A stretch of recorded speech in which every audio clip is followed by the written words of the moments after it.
Assalamualaikum warahmatullahi wabarakatuh. Apa itu Rohingya? Dilansir dari BBC News, Rohingya merupakan kelompok etnis Muslim yang telah berdiam di Myanmar selama berabad-abad.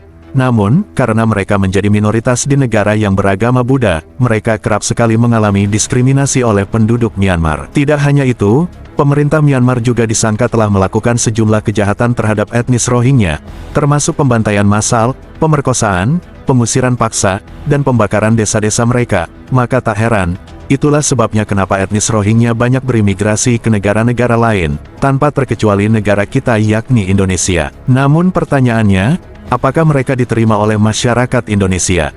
Inilah topik yang akan kita bahas di video ini. Untuk itu stay tune dan jangan lupa tekan tombol subscribe-nya. Sebanyak 200 pengungsi asal Rohingya kembali mendarat di Kabupaten Pidi, Aceh, dan kedatangan mereka langsung diamankan dan didata oleh TNI. Mereka mendarat jam 3.30, waktu Indonesia Barat, tepatnya pada pertengahan bulan November yang lalu.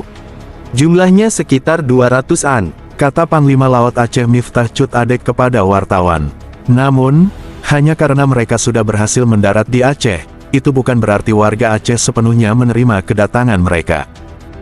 Buktinya saja, dikutip dari media berita CNN, beberapa warga Aceh menolak menerima kedatangan pengungsi Rohingya ini, lantaran disebut kerap membuat masalah, seperti melarikan diri dari penampungan hingga mengeluh saat menerima makanan.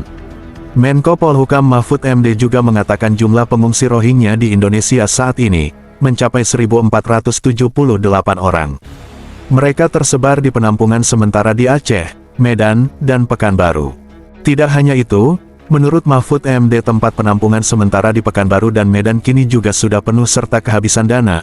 Oleh sebab itu, pemerintah tengah mencari solusi untuk mengatasi membludaknya para pengungsi Rohingya di Indonesia, salah satunya dengan cara mengembalikan mereka ke negara asalnya, yakni Myanmar. Mahfud MD juga berujar seperti ini. Indonesia pada dasarnya tidak ikut menandatangani Konvensi Perserikatan Bangsa-Bangsa tentang pengungsi, karenanya pemerintah sah-sah saja jika ingin menolak kedatangan para pengungsi.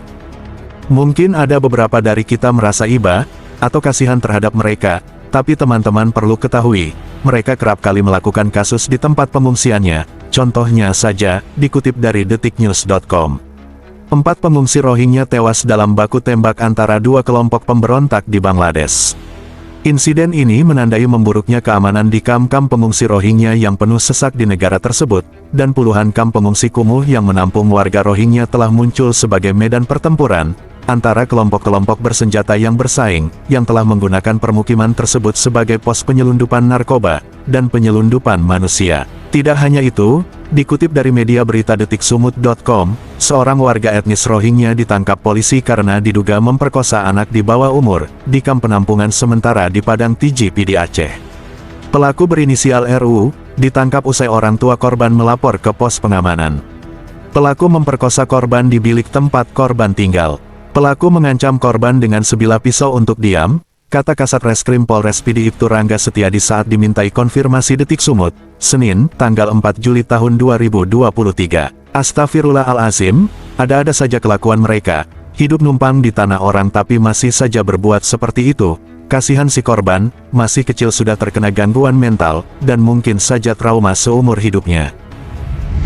Sekarang kita kembali bertanya, apakah mereka pantas untuk dikasihani? Menurut saya pribadi, saya tidak bisa mengambil banyak kesimpulan, karena di satu sisi mereka adalah penjahat, tapi di sisi lain mereka juga adalah korban dari kejahatan. Untuk itu mungkin saya akan berada di garis tengah, alias tidak berpihak kepada siapapun. Cukup sekian video singkat kali ini, semoga yang sudah like mendapatkan kelimpahan rezeki, serta keselamatan hidup di dunia maupun akhirat. Amin amin ya robbal alamin.